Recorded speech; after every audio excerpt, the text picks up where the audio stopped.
Ladies and gentlemen, welcome to the 2300 Arena in Philadelphia and the GFW Mayhem following the Backdraft. It is going to be a wild night, starting off with some great pyro.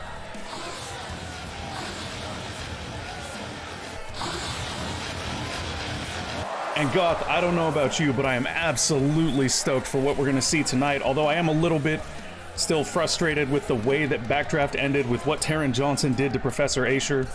Yeah, that was something alright, but nevertheless it was a fantastic Backdraft, and this is going to be a fantastic Mayhem. It is indeed, and as you all know, we're partnered with CNT Classic Network Television, and one of their reps is here today and wants to speak.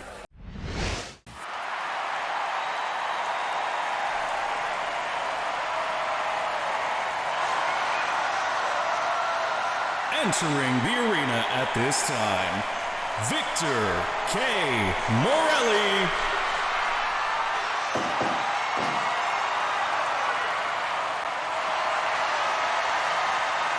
I got that. I don't know that I've ever seen anybody smile so. Is he talking through his teeth? Maybe? I mean, that's some impressive dental work. I mean, okay, let's just focus on what he's got to say here. GFW is a perfect new addition to their wonderful fall lineup. Of course, we will be here all seasons, not just fall, but glad to be a part of CNT, Goth. I know that you guys finalized the contracts with... Wait, what is he talking about Bloodspilled? I don't know. Wait, Goth. GFW will no longer have hardcore matches or no DQ matches. What? I don't remember that being part of the...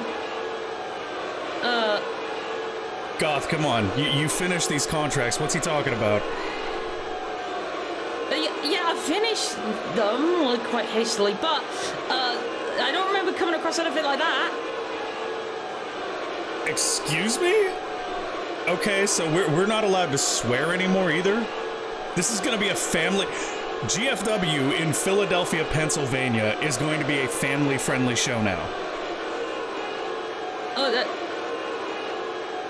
Oh, new titles? Wait. Did he just say GFW Mayday? Are you for real right now? All right, folks, our first matchup tonight, which is definitely not a hardcore match, Goth, not a no DQ match. This is Anthony Martin versus Hector Atlantia, and I'm guessing that we maybe should have hired a better lawyer for those papers. I mean, technically they were already signed by Nero, so there's not necessarily a whole lot we could do, but maybe we should look into somebody digging for loopholes on those contracts or something, because what the hell, Goth? Well, don't fully blame me. I'm the only person working on this bloody thing. Anyway, let's just get to the match.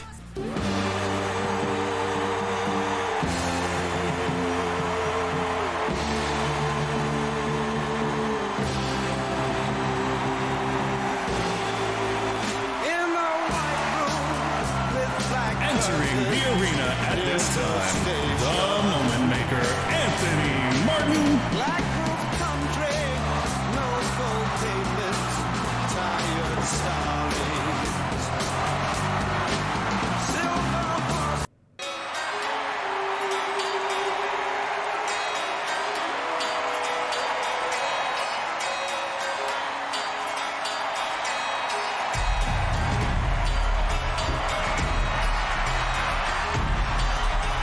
His opponent this evening, Adonis Hector Atlantia.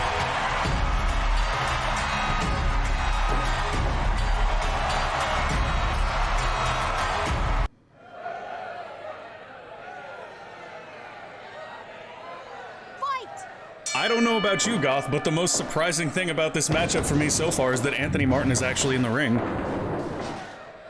I know, right? And the pigs apparently flew. That being said, Martin was very impressive at the Backdraft in his matchup against Leon Gable. He did not find success in that matchup, though. Perhaps he will find some more this evening. I have to admit, Hector Atlantia, while he is blindingly oiled right now, is a bit greener around the gills, so to speak, in the ring. And Martin definitely has an experience advantage, just chucking him to the outside and taking a moment to pose. big Oh, big plancha there. And straight to a Texas Cloverleaf on the outside. Once again, those outside submissions, a tactic used by the veterans because they know that you cannot get a rope break on the outside, so you can do all the damage you want. 8 count here. And it looks like Anthony Martin is all but happy to take shortcuts in this matchup. So, wow. Just brutalizing Hector Atlantia early is Martin here. Goth, do you think perhaps that Martin feels like there's a bit of a fire under him to perform since he didn't win his matchup at the pay-per-view? Possibly, yes, but given his attitude in the previous month, I don't know whether that's really changed his attitude at all. Like, he's probably still, at least by his, verbiage, gonna perform on his own time. Beautiful drop kick, followed up by a huge leaping knee there from Martin. Yeah, Goth, did you happen to catch his interview with Kiri over the weekend? Oh, yeah, who didn't bloody well show it to me? Yeah. Hey, he was very thankful to have finally gotten some respect from you and I on commentary after his matchup at Backdraft. Oh, God. Yeah, well, still, it wasn't much. Come on. It's barely noticeable. Hector Atlantia giving him very little respect here on the outside, stomping away before torquing the neck and now laying in those European uppercuts. Almost a count out. Maybe looking for a count out here. Yeah. Hey, I mean, if that's how you got to get your first win as Hector Atlantia, then go for it. Exchanging blows, both men here. Martin managing to come out on top. Martin winning that. Oh, God. That half Nelson suplex is always nasty. Yeah. Speaking of... Oh, wait a minute. Cutter. Beautiful cutter right there.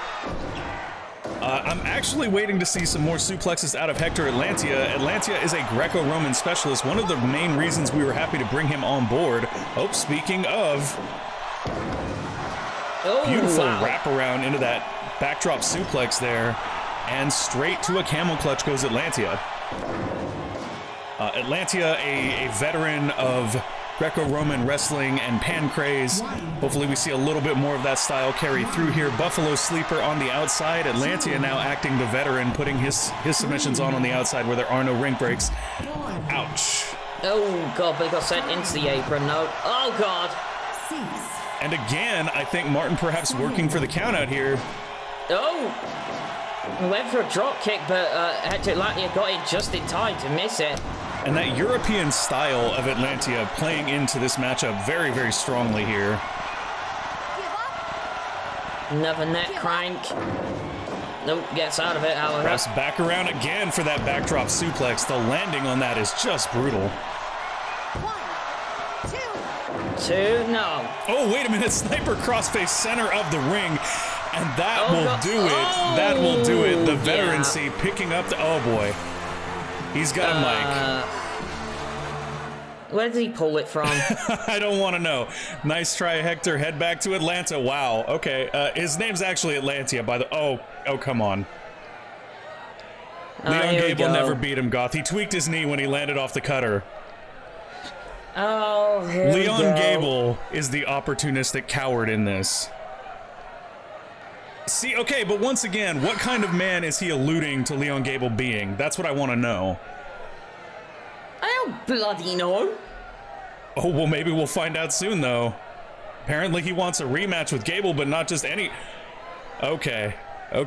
Round 2, Gable versus Martin at Catalyst? I would be glad to see that. They had a great match.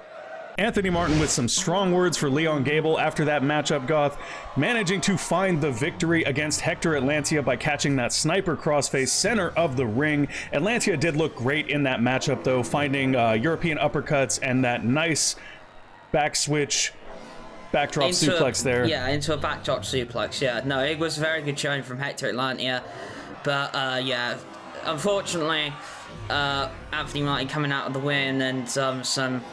Again, ominous words from him that probably lead to nothing. Tell us what you really think, Goth. But before you do, every week. let's get ready, because from my understanding, El Prescrito's on his way to the ring. He's called Armando Guerrero out here. I wonder what they've got to say after their matchup at Backdraft.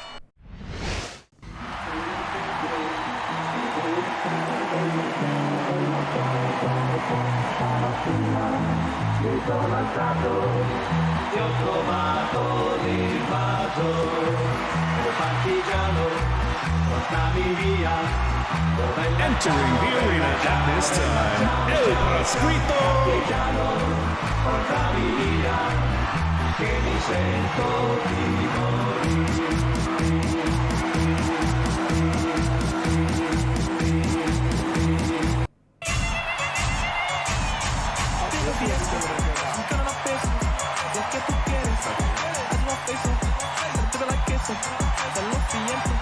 And his guest this evening, El Salvador Suave, Armando Guerrero.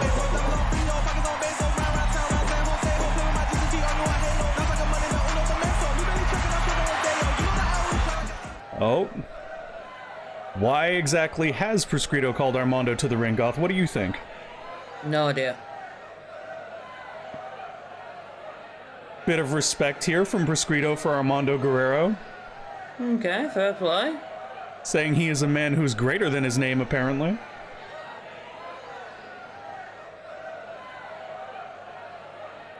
Alright, I actually like this, Goth. These two have had some back and forth matches. Oh, wait a minute. Well, let's see what Guerrero has to say.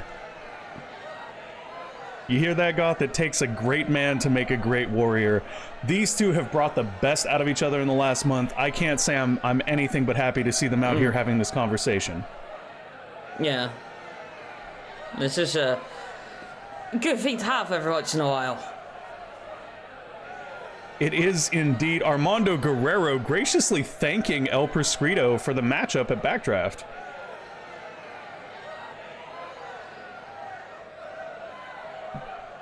All right, what are we going to see here, Goth? Oh, look at this. You love to see it. Yeah. The hand extended by Proscrito. Guerrero thinking about it, and he takes his hand.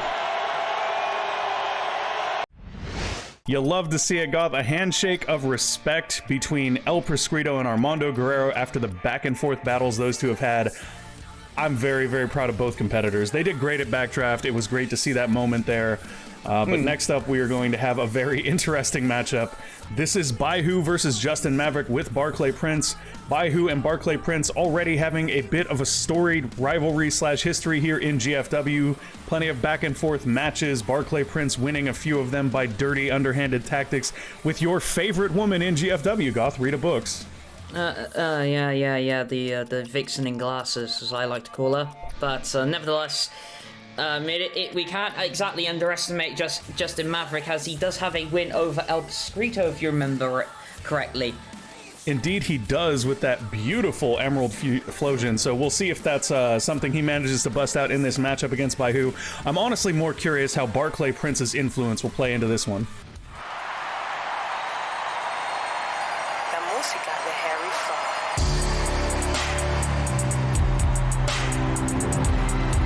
Entering the arena at this time, Paragon Baihu.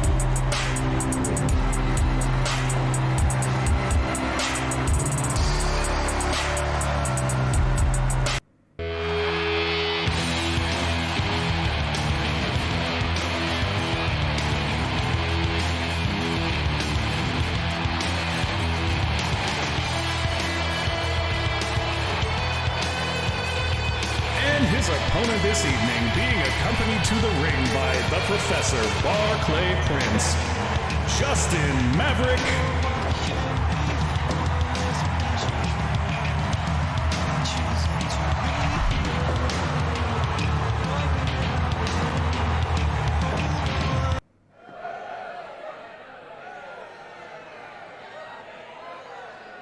And Goth, the first thing I have to say here is, you notice how much Prince hammed it up in the entrance with Maverick? And yeah, he isn't even really part of the match, but there you go. Yes, indeed. Prince has a long history of trying to draw attention to himself with those nice silver tassels or whatever the hell he's got taped to the sides of his boots. Speaking of boots, though, Baihu putting them to Justin Maverick here. Definitely a size differential in this matchup between Baihu and Justin Maverick. Justin Maverick, one of our juniors, and Baihu, one of the bigger boys in the Young Lions program right now. Yeah, so this is going to be pretty much a David and Goliath situation. We have come to know many of those situations in GFW's history. Yes, we have indeed, although so far Justin Maverick seems to be holding his own just fine here. Perhaps Baihu not the Goliath we expect him to be in this one. It is always interesting to see how those speed versus power matchups tend to work out. Nope, going. I have to strike someone and ever. Just tuning up Justin Maverick there is Baihu with those combinations. And now a series of European uppercuts to lay Justin Maverick out. Baihu going off the ropes here. Thinks better of it, though. Justin Maverick quick to recover. Oh. And Baihu quick to put him right back on the mat. Yep. How long before we get into the match before we see one soul is shot from their body? I would hope that we see that a little later in the match. Justin Maverick being caught by a Uranagi this early on would be a very bad sign. I do like how Justin Maverick is using the leverage difference here. He keeps hitting those fireman's carries, and due to the height differential, like, it's very easy for him to get under Baihu for those fireman's carries. No, it definitely is. Buffalo Sleeper there by Baihu, meant to slow things down here. Strike exchange, who's going to win out on this? No, Justin Maverick. And Straight once to again, a camel clutch. that camel clutch once again benefiting from the size differential because of the more compact nature of Justin Maverick being able to torque it back a little bit more than he would on a similarly sized opponent. Oh my god, Baihu just stomping the hell out of Justin Maverick. There's nothing pretty about Baihu's offense in that situation. Oh, no, he coming up top, Jesus! That is a big weight differential driven into the spine of Justin Maverick, who once again finds that fireman's carry. Very wise of Maverick here to... Ouch. That is a lot of weight coming down on the head. And Baihu catches him with that overhead belly to belly. Back and forth they go. Maverick managing to toss Baihu over the ropes. Oh, here he goes. Off the ropes is Maverick. Big nasty dive. 3, 4. And now just torquing away at the leg on the outside. Baihu sending him off the... Oh, God! That was a short, tight STO and a beautiful moonsault from the big man there. Baihu, one of the most versatile wrestlers in GFW's roster right now, or rather in our Young Lions roster. We have quite a few versatile wrestlers on the main roster.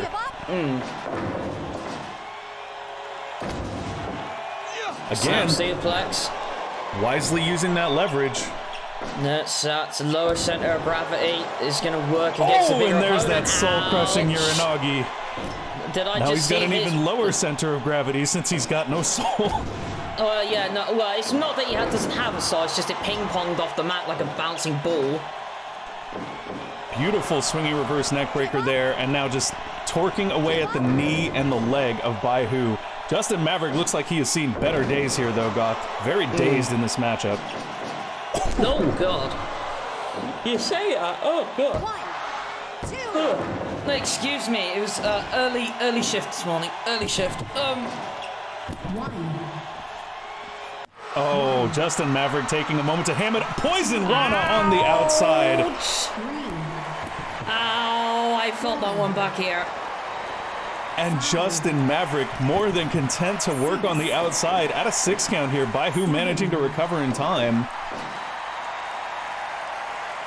You know, the weirdest part about that was, I'm telling you, Barclay Prince was barking advice to Maverick that, oh god, that low moonsault is always terrifying to me. Oh, Uranagi, center of the ring. Baihu's starting to look a little tired here. Maybe not being able to keep up the speed of Justin Maverick. Big leaping neckbreaker there. And you can hear in the corner now Barclay Prince shouting advice or orders to Justin Maverick. More like the orders, but yeah, I get what you mean. Yeah, telling Maverick to keep him on the mat and attack the legs. Not particularly listening at that moment is Justin Maverick. I don't know why he would have went for that big spine buster on Oh, bloody hell! Managing to get him up long enough to hit that. 2. Oh, and now Barclay Prince now is clapping at ringside as if he's the one that told Justin Maverick to go for the... Oh, God. Yeah. And back to that arm wrench head kick goes Justin Maverick, having had so much success with it early on. Oh, utilizing the speed here. Give up. Give up. Fair play. Justin Maverick has been able to work over Baihu quite well in this match. He has indeed, and I do want to point out that as much as Barclay Prince might be a loudmouth, he was telling Maverick during that camel clutch to position his legs so that he could keep Baihu from reaching the ropes, and he did exactly that. Oh, God. Again, that beautiful, beautiful vertical suplex lift, dropping him into almost a stunner. And, oh my God. Let's hell. Nasty front drop kick. Oh, whoa.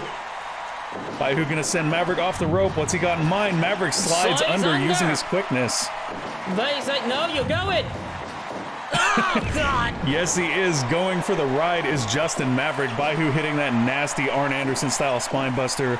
And now he's got his own ideas coming off the rope. Oh! Did you hear that? Barclay Prince yelled, kick him in the knee. Barclay Prince yelled for him to kick him in the knee, and he got it. Oh, binding suplex here, though. Unique suplex variation. No! Say what you will about Barclay Prince, but his tactics have actually been pretty sound for Justin Maverick in this matchup so far. Yeah, no, they have. I mean, to be honest, Barclay Prince has faced Baihu enough to sort of know what he's doing. Oh, God, face wash.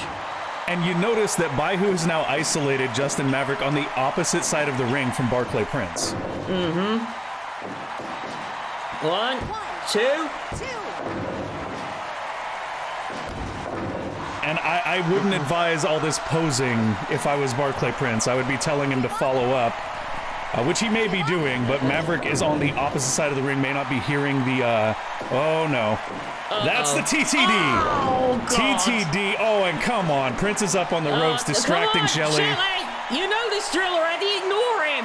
And Baihu's not even moving, Goth. I think he's even giving up this hold. At Barclay Prince, actually. You know, I think you're right. Is he just gonna stay? He's just gonna stay here. 1, 2. That is over. Well, that is supreme confidence in your finish to be willing to hold that clutch. Incredible matchup there, Goth, between Baihu and Justin Maverick. And to your point, Baihu was just staring daggers through Barclay Prince there as he covered after the TTD, not moving off the cover until Shelly sent Prince to the back. Something tells me we're going to see that come to a head relatively soon. No, I reckon we will. But props to Justin Maverick in that match. He did have Baihu on the ropes there for a bit. He did indeed. Justin Maverick very impressive in defeat there. The victory does go to Baihu though, and Goth, it sounds like the Hammer of Justice is on his way to the ring.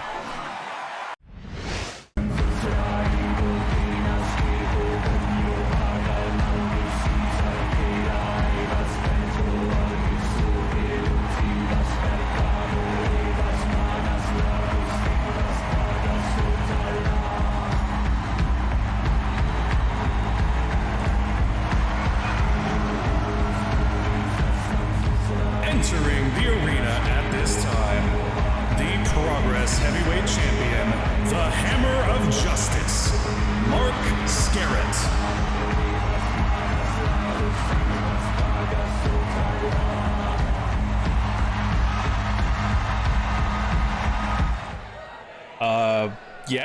Yeah, I'm a little curious where the Progress Heavyweight Championship is, Goth. He doesn't seem to have it around his waist. No, I haven't seen it since he won it. Did he? It's been discarded along the way with the refuse. Did he throw the Progress Heavyweight Championship in the garbage? I guess that partnership's in the bin. Yeah, it has been for a while, but now the title is as well. Apparently we can definitively say he was not after Omar for the belt. Oh, but I think we know who he's after now. I'm happy with that. I mean, after the beating that we saw him deliver to Omar Jackson at Backdraft, I'm very excited to hear that the Hammer of Justice is targeting Xavier Shamrock Goth.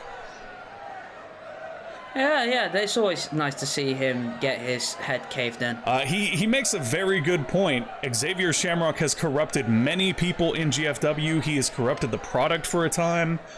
For Xavier Shamrock, the bell tolls now. I am extremely excited for this. There is no escape, Goth. There was no escape for Omar at Backdraft. I can't wait to see Mark get his hands on X. Nothing cryptic about those threats from Mark Scarrett this time, Goth. Absolutely seems focused in on taking out Xavier Shamrock. That should be a good show, don't you think? Oh yeah, that'll be excellent to see. Like I said, always a pleasure to see X get his head caved in. Anyway, moving on, folks. Yes, indeed. Moving on to our very next match. Kaiji Sakamoto actually requested this match with Jonah Wolf, being impressed with Jonah Wolf's in-ring prowess. Jonah Wolf did not find victory against Moore Rivers at Backdraft, but perhaps he will tonight against Kaiji Sakamoto, the sort of veteran in this matchup. Kaiji Sakamoto has been impressive in nearly every match he's had here in GFW, a import, so to speak, from Japan. An absolutely phenomenal wrestler who's got some experience in death matches. We'll see how he holds up here against Jonah Wolf, who so far is known for knocking people out. SK level.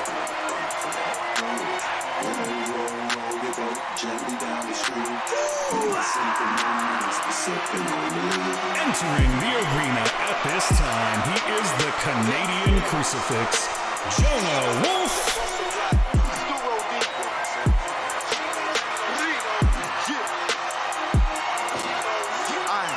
Brush my teeth, choose an outfit. Big racks in my account, I get paid. Every day, smoke the loudest. I get packed in by the ounce, I just play. And I got things from back in the day still ringing me down. 10 seconds from panic. Hey, I can't escape it. I'm 10 seconds from panic again.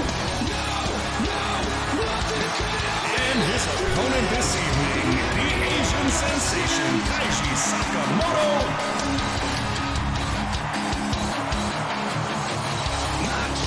It's heavy as that joke.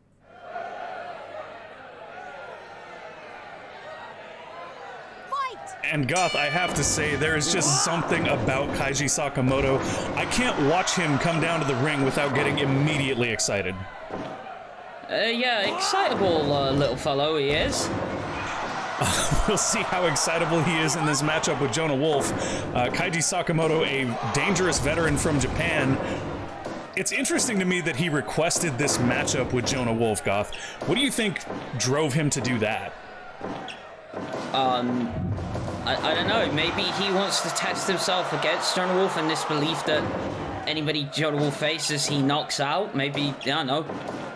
Maybe deathmatch urge is kicking him. Let's see if he can, you know, survive through that and survive through being dropped on his head repeatedly. You know, I definitely think there's some validity to what you're saying here. I honestly wonder if Kaiji Sakamoto has challenged Jonah Wolf because he feels that Jonah Wolf has the most aggressive sort of strong style feel of the Young Lions. I would say that I agree with that. Jonah Wolf very much a hard-hitting striker. As we've seen, every once in a while he busts out that top bunk training, but I don't think any of the other Young Lions strike quite so hard as Jonah Wolf does. No, probably not, but, you know, it's just going to be interesting to see how Jonah Wolf deals with somebody who has the tolerance to go through the pain of death matches. You know, this could be an uphill challenge, you never know. So far, I'm inclined to agree with you, Goth. Just a lot of hard-hitting elbows there from Sakamoto, so much so that we see Jonah Wolf taking the belly-to-belly suplex out here, so to speak, and avoiding the strike exchange with Sakamoto. And once again, Wolf going to these grapples here. Perhaps Wolf not as confident in his striking game against Sakamoto. Oh, and a rake of the eyes. As you say that, though. I mean, yeah, as I say that, a rake of the eyes. That's not exactly striking game there, Goth. No, but let's use his hands. I don't know. Here they go, back and forth elbows. Sakamoto coming out on top, to your point. Yeah. So back up. Snap suplex. And now Sakamoto Picks preparing back for up. something. Oh, God! Rib breaker to Jonah Wolf, and that nasty kick. Another suplex. You notice that every time Sakamoto seems to get the striking... Oh, wait a minute. Spoke too soon there. Pull back Lariato, and he is laid out for the moment. It does seem like every time Sakamoto gets the advantage in the striking game, though, Jonah Wolf goes to some kind of suplex to buy himself space. 1, Yeah. 2, That was a vicious power slam there. Oh, God. Oh, God! 1, 2. Not enough. Oh, God!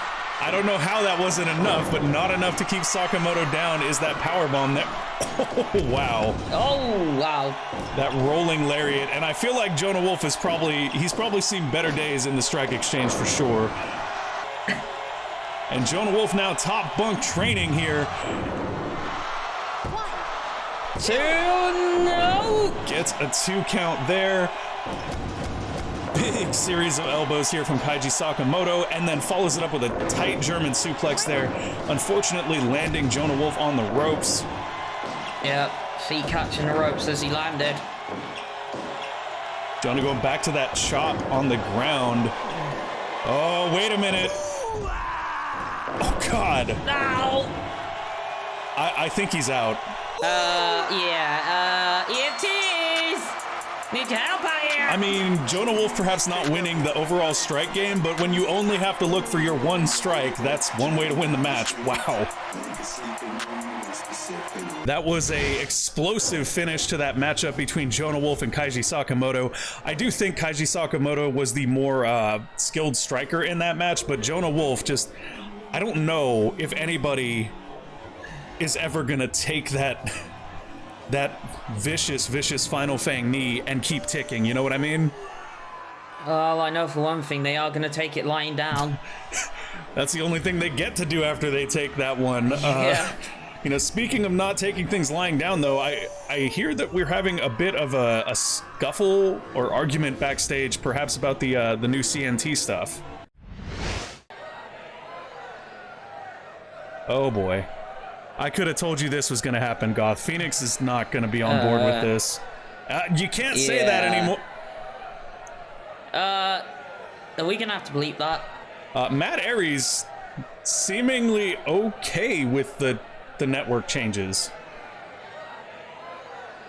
Reeve makes a good point. Aries and Reeve have some of the most historic death matches in GFW history. Yeah, they definitely do. I mean... But it seems like Matt Aries wants to distance himself from those matches and from that gore fist personality that he was during those matches. Yeah. Phoenix making no bones about preferring the monster that Matt Aries was back then at this particular moment. Hey, Reeve makes a good point. The mouthpiece didn't even know the name of the show. Like, how you gonna mess that up? Vic, how you gonna do that, man? Okay. Oh! Aries doesn't see the point in fighting. It's interesting that we're already seeing these rifts develop in the locker room over this change, Goth. Yeah, it is. Reeve is indeed a hardcore icon around here, but it seems like Phoenix and Reeve are good with Matt here. Next up, folks, we have Reeve in a matchup versus Kitten of Team Kawaii. Glad to see that Kitten is out of the hospital, recovered from the assault by Crim Rocker here. Yeah, that's very good to see. This is gonna be the first time we've seen her in action since that matchup on GFW Mayhem. We haven't actually seen Reeve at all this season, so this kind of the first chance Reeve's had to kick off that ring rush. Should be a good one.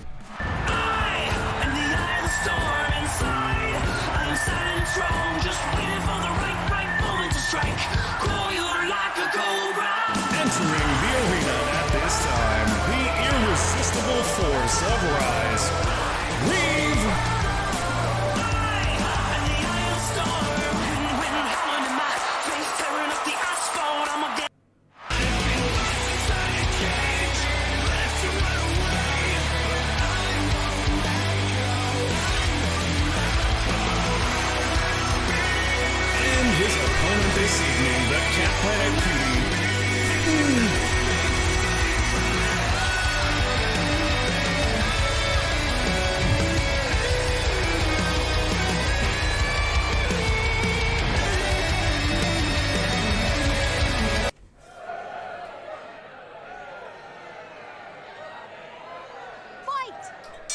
A tie-up to start things off, and it looks like Reeve gonna get the better of that, finding a drop toe hold. Sending him straight to the corner. They are not wasting any time getting going in this one. Ooh. Already fast and furious is this matchup. Yeah. Oh. Slowing it down for a second. It gets her again. Kitten just throwing combination after combination, and Reeve is firing back. Oh, it was into his shoulder. And again, this test of strength. Reeve coming out on top. Perhaps Kitten trying to make a point of overpowering him. Yeah, it might not be the smartest idea, though. Whoa! Oh, back off the ropes. And another arm drag here. The action so far in this matchup. Oh, God. Combination lands. Oh. I don't know if it's the smartest idea, though, to speed Kitten up. I mean, it's interesting here because both of these competitors seem to perform better under speedy circumstances. So pushing the pace is both the best and worst decision you can make in this matchup. Yeah. Now Kitten with the arm drag. And a combination from Kitten like we saw earlier from Reeve. These two are going for broke. Into the corner. Oh, and Reeve. Oh, wow. Reeve flipping off of Kitten. Oh, and that drop toe hold plants her face first into the turnbuckle there. Not a good outcome. Oh. Reeve slowing it down with his stranglehold, but Kitten climbs to the ropes. Yeah. Kick for elbow. Here we go.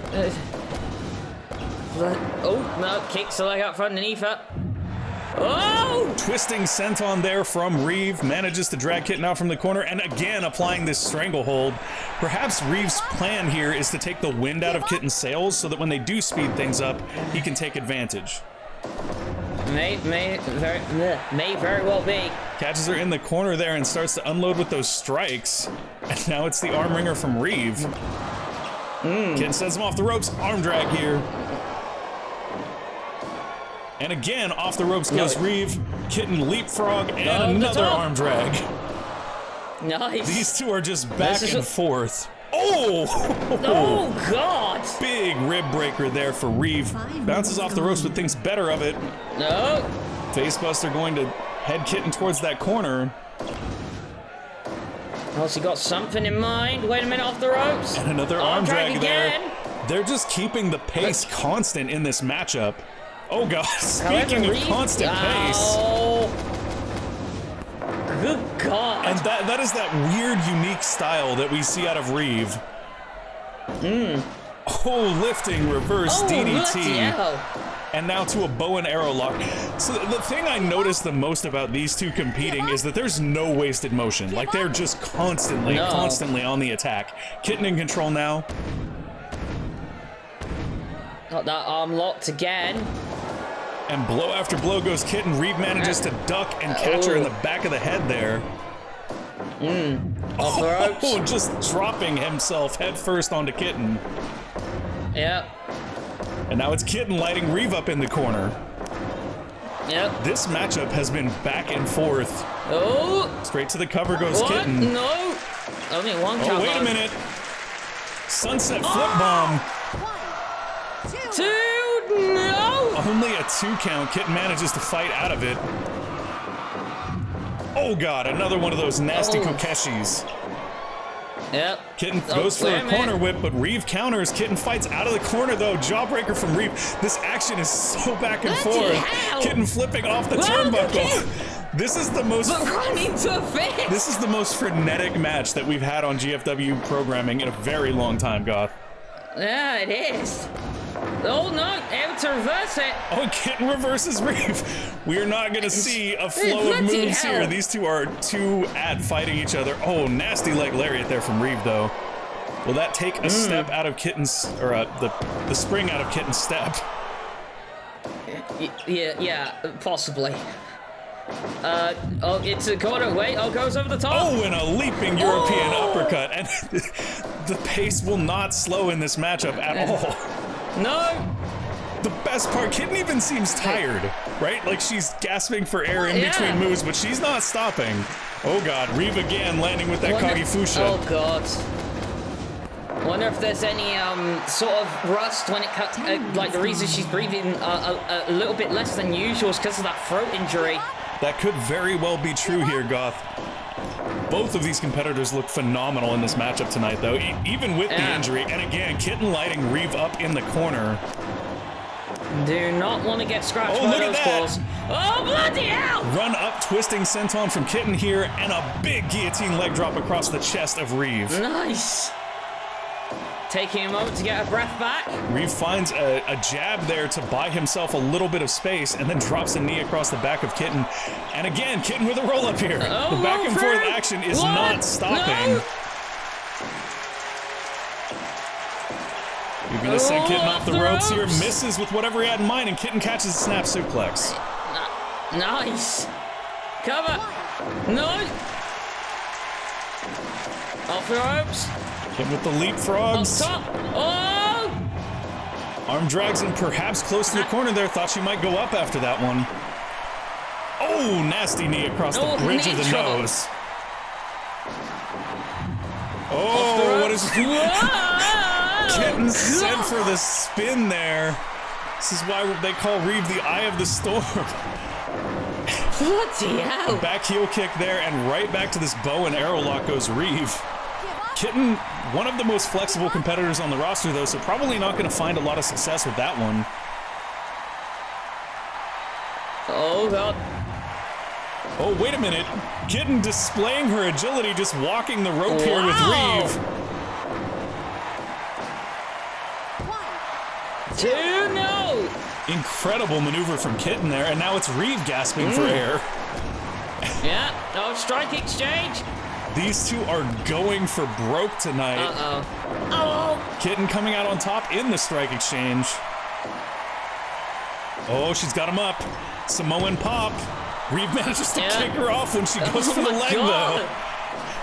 And Reeve's up, but he is groggy as all hell. Kagi Fusha buying himself some space here. Reeve just unloading everything he has. Bloody hell. That's the thing about Reeve. Like, there's always an extra battery to kick in. Running drop kick there. But he's tired again. Look at this! Kitten now with the sunset flip bomb. No! But she lands on the ropes. In the ropes. Oh, that didn't look good. Kitten picks the ankle as Reeve goes to pick her up, and both competitors are just down here. The crowd is going wild right now. I'm not bloody surprised. Arm drag. Reeve goes for a big wheel kick there, but misses. Kitten takes the opportunity to rile the crowd up even more here. Off the rope. Oh my God, that drop kick. God. Oh, big sequence of elbows there. Kitten jumping for that complete shot, but misses. Jawbreaker from Reeve, gonna set up something. Oh, another one of those nasty leg lariats.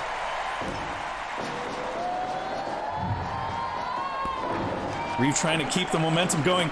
Both competitors missing there. Kitten catches a Frankensteiner here. Oh, and she's going up top. Lord. Oh, up to top. Moon stomp. Oh, wait a minute, she's not done. Moon stomp again. Oh, God. That'll affect your breathing for sure. Off the ropes. Oh, and the Starlight kick. And now Kitten working over the arm with that shoulder, or that arm wrench shoulder block. Off the rope she goes. Shooting star press. Count it. 1, 2, whoa! How the hell did Reeve kick out? These two are going for broke tonight. This matchup has been unbelievable so far. Yeah. And another Frankensteiner from Kitten. Don't waste time, Kitten. Get a move on. Half crab here, and Reeve is not even pulling himself to the ropes, too exhausted, but he does fight out of the submission. Yeah. Oh, lifting reverse DDT. God. Kitten finds a drop toe hold to get out of whatever Reeve had planned there. Oh, and now it's Kitten's turn to unload with strikes. Yeah. Sends him off the ropes. Oh, nasty drop kick, but Reeve is the first one back to his feet. And hits that nasty back wheel kick. Kitten fights him off again, though. Bloody hell! Drop kick from Kitten. Neither one of these competitors willing to yield here. Oh, catches Kitten on the Frankensteiner. Nasty powerbomb counter. Oh, and the rib breaker there from Reeve. Gutbuster. No! And now it's Kitten up and exhausted. Neither one of these two wanted to let up. This has been an amazing match. I'm super impressed with both of these competitors. Ah. Oh. And now Reeve focusing on the midsection of Kitten, perhaps trying to wear her down. Yeah. Oh, what's he got in mind here? Oh, Reeve Oh. just stretching Kitten in the ropes. Tarantula! 2. But it's an illegal hold. Reeve forced to break it after the 2 count there. Oh no! And catches her with the kick to the ribs after both miss a big strike. Yeah. Arm drag. Facebuster, perhaps Oh. gonna go up top. Doesn't have the opportunity though. Missing with that No. big wheel kick, and Kitten hits the Frankensteiner this time, gets the cover. No! In the ropes, I think, though. Kick to the ribs with that solo butt. And again the moon stomp from Kitten, but Reeve just pops right back up. How the hell do you keep getting up from those, man? Starlight kick Starlight there. kick! Kitten with a roll-up pin. No, in the ropes, though, again. Reeve off the ropes here. What she got in mind? Arm drag, perhaps going up top again. Oh, and another running twisting senton. This phonetic pace is unbelievable. I think these may be the 2 fastest competitors in the company right now. Twisting senton from Reeve from the top rope. Both put people down. And back and forth is this strike exchange. Kitten saying not so quick. No. And a nasty spinning back kick from Kitten lays Reeve out. Kitten in control for the moment, but Yeah. Reeve is back in this. Don't look like it. Oh, nasty drop kick there. Another one of those drop kicks. And Kitten with a leaping complete shot. Couldn't do it here, but no, Reeve is back to his feet. No, Reeve back up.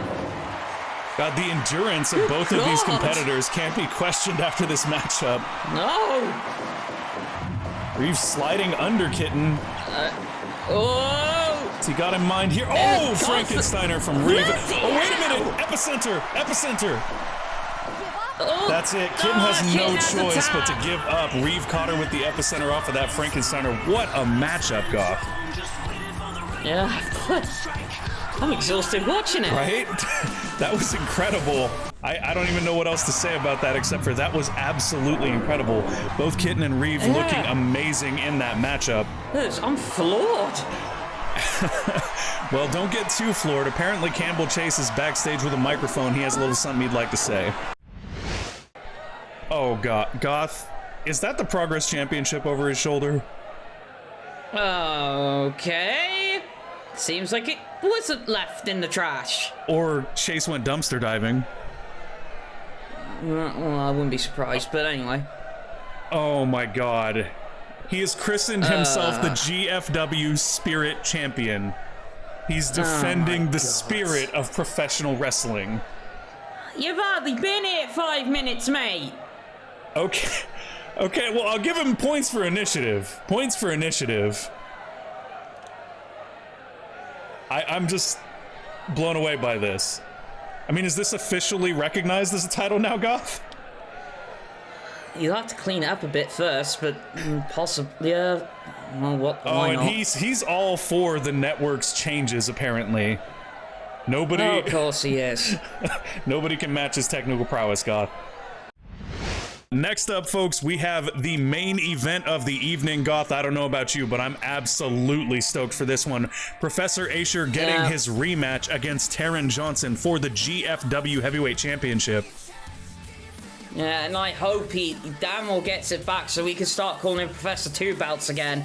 After the performance, in air quotes, Taron put on at the end of Backdraft. I am not fond of the way that Taron did it, but I'll tell you this much. She is walking into this match as the GFW Heavyweight Champion, and considering that the network doesn't want no disqualifications, it'd be very easy for herself to walk out with it. Hopefully she does not take that route.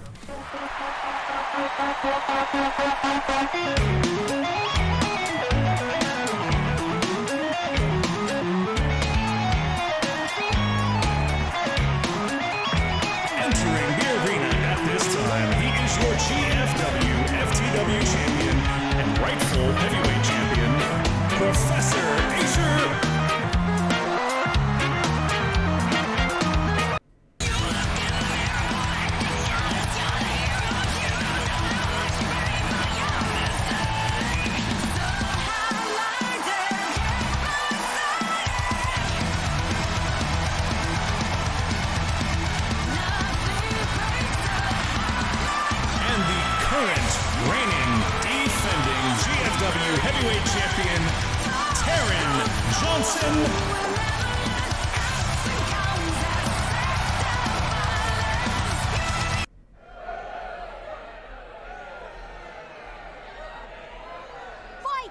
Matchup underway here, Goth, and yeah, I feel pretty good about how I announced that. I really do.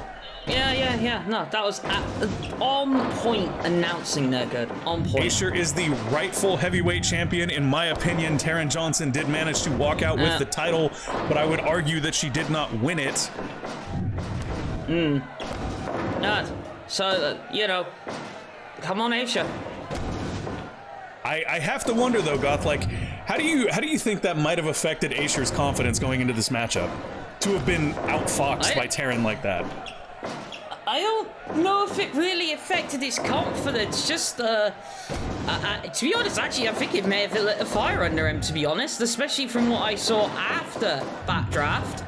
You know, that's a very good point. I know Aisher was very fired up in the locker room after Backdraft, but I still wonder, Goth, if this isn't having an effect emotionally on Aisher. And a lot of people underrate the emotional aspect of professional wrestling, but the reality is these two were friends for almost a year. Like, very close friends, and to have Taron sort of fox him into that matchup and then use the opportunity to take the heavyweight title from him the way that she did, it's got to be playing with the mind of Aisher, you know what I mean? I mean, yes, to a certain degree it is, but he knows himself he has to push that to the side. It's in the past. He has to deal with what he has in front of him. And quite honestly, we have a hoax of a champion in front of him right now. You know, that may very well be, but I still just, like, it's interesting too, because before Aisher seemed remiss to actually engage with Taron in the ring. Like, he didn't really seem like he wanted that fight, you know what I mean? He took it, he gave Taron the opportunity, which I think was still the right thing to do as a friend. But the thing is, now he may want that fight, but he may want it too. Oh my God, beautiful maneuver by Taron Johnson. Like her or dislike her, that was an incredible maneuver by Johnson there.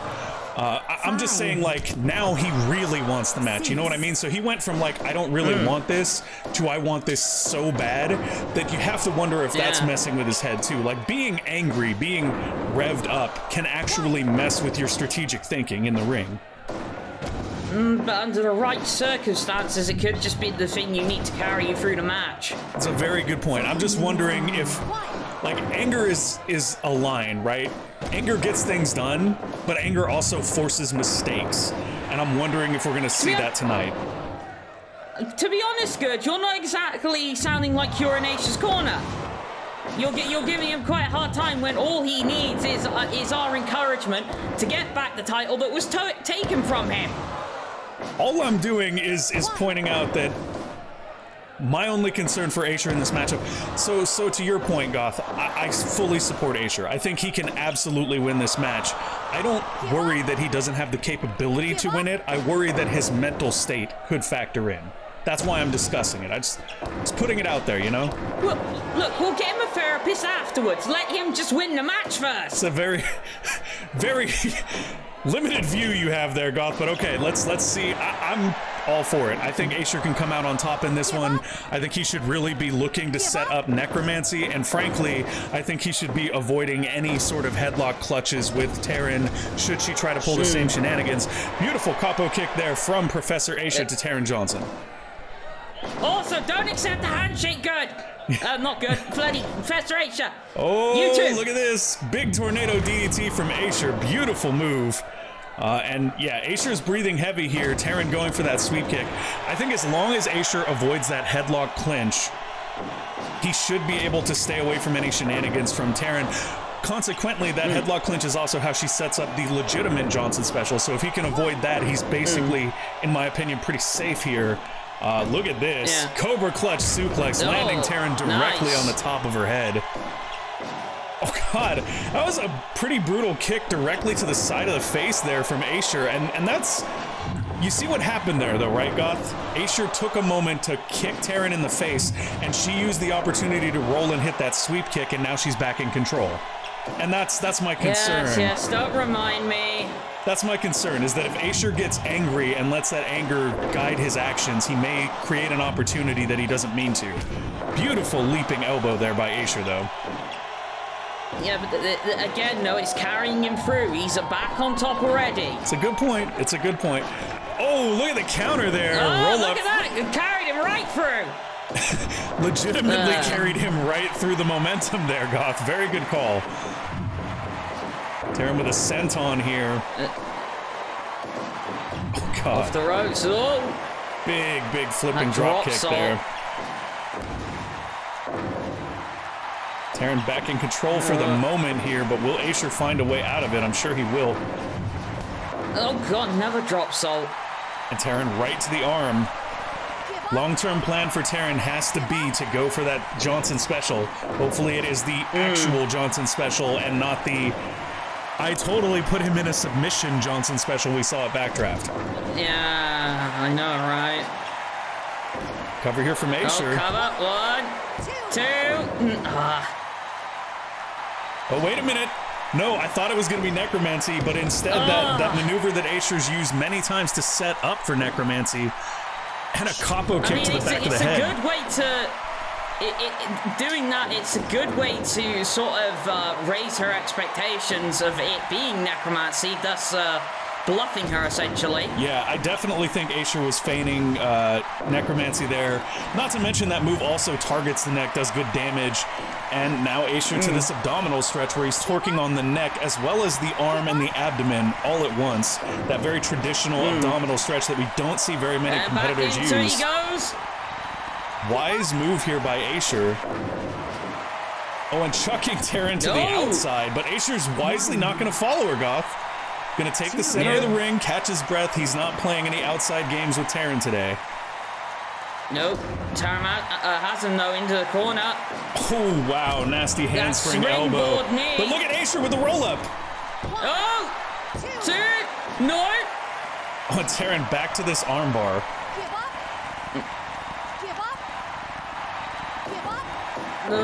No. Asher manages to pull her off there. Oh, he went for a vertical suplex. Taryn reversed with a DDT. I have not seen that in a GFW ring before. That was great. I mean, take away what you want from Taryn Johnson, but that was a great maneuver. Yeah. Backslide there. Not in the ropes, unfortunately. Arm wrench into that back heel kick from Taryn Johnson. Good way to lay somebody out and create opportunity. And now just mocking Asher. Oh, God. Yeah, great. Taryn is, Santon. we're seeing a very different side of Taryn Johnson than I think we've seen before. Yeah, a real piece of work she's become. Well, that real piece of work is our current heavyweight champion, so while I may not agree with it, you can't argue with the success of her tactics. Asher got his chance to prove that is not going to fly here in his GFW, though. Nasty rolling knee bar here by Taryn. And you see the way that she used her own head to keep him off the ropes? Oh, God, and Asher again with one of those nasty kicks to the face. And working this, look at this, go for submission of his own. Modified Romero stretch. Yep. Oh, and a Uranagi, center of the ring. Oh, what's he got in mind? Asher's setting up in the corner. What are we going to see here, guys? To get up. Oh, wow. Nasty shining kick and a cover. 2. No, come on. Taryn managing to kick out there. Oh, a solo butt to the gut, and Taryn is back in control here again. Oh, another one of those handspring elbows. And that open palm shot, just to add sort of insult to injury. Big splash by Taryn Johnson to the outside, and Asher's head, I think, bounced off the railing there. Not a good position to be in if you're Professor Asher. Taryn has the champion's advantage out there. If they get counted out, she doesn't care. Oh, Indian Deathlock here from Taron Johnson. Come on, get to the rope. Acer able to trip her out of the Indian Deathlock, and back and forth they go. Oh, Taron with that nasty enziguri. I think Acer was just flabbergasted there when she stopped for a moment to do that Daniel Bryan taunt. Like, I really feel like perhaps that insults the memory of Daniel Bryan, given Taron's recent actions. He'd be rolling in his grave if he wasn't already in it. Taron bouncing off the ropes here, but Acer managed to get back to his feet. Oh, Necromancy. No, again. A feint at Necromancy again. Playing games with Taron Johnson. That's twice he's been able to hit that, Goth. Either one of those could have easily been Necromancy. Yeah, but the problem is he's holding out on it too long. Is he or isn't he? Like, the reality is, if he's been able to hit it twice like that, I don't know that Taron can actually stop him from hitting it when he goes for it. Oh, gets out of the way. No! Taron hits nothing but turnbuckle. Expected that. Brainbuster lariat there from Professor Acer. Oh, and Acer's going up top. Oh, wait, going up top. Frog splash. Oh, nice. 1, 2. Oh, damn it. Only a 2 count. Taron with that step kick laying Acer out, but he's back to his feet and back in the corner. Turnbuckle. No. They exchange blows in the corner again. Taron's got Acer up, sending him off the ropes. Oh, Hurricane Rana with a cover, but Acer kicks out immediately. And now a jackknife cover from Acer, but Taron kicks out immediately. Back and forth they go. Where they stop, nobody knows. Oof, kick to the back of the thigh there, perhaps trying to knot the leg up so that he can't lift her for Necromancy. No, another kick. It's a corner here. Just stomping away at Professor Acer is Taron Johnson. Taking her time to pick her spot is Taron. And again with that Hurricane Rana cover, but Acer kicks out immediately. A clap kick and back to this modified Romero stretch. Yeah. That has gotta hurt. Notice that he has the hands around the mouth and nose to cut off that air supply. That is a very good point, Goth. Going for a jackknife cover here is Acer. 1, It's a 2 count. Taron taking Acer to the center of the ring. Not a good place to be. Could be aiming for that Johnson special. But she's going to put him back in the corner. No. Oh, here we go says again. no. Go for the spin. Tornado DDT. Both competitors down here, though. Acer first to his feet and goes for the cover. Come on. 1, 2. Taron kicks out at 2. Come on. Misses that rolling lariat. Wait a minute. Necromancy. He hit it. Necromancy, come on. Wait, what? What the hell? No. What is going on here? Oh, and Shelly's calling for the bell. Tackett just permanent detox Acer. Come on.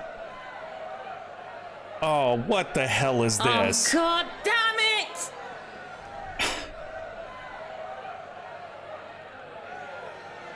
Oh boy, and Tackett has absolutely interrupted the finish to this matchup, attacking Acer.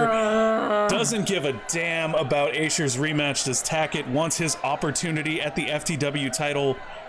To his point, he has been running through people for a very long time. And now he's calling anyone in the locker room who thinks they're ahead of him in line. And nobody is answering that call. I don't blame them. I wouldn't answer it either. Apparently waiting for Acer's answer next week.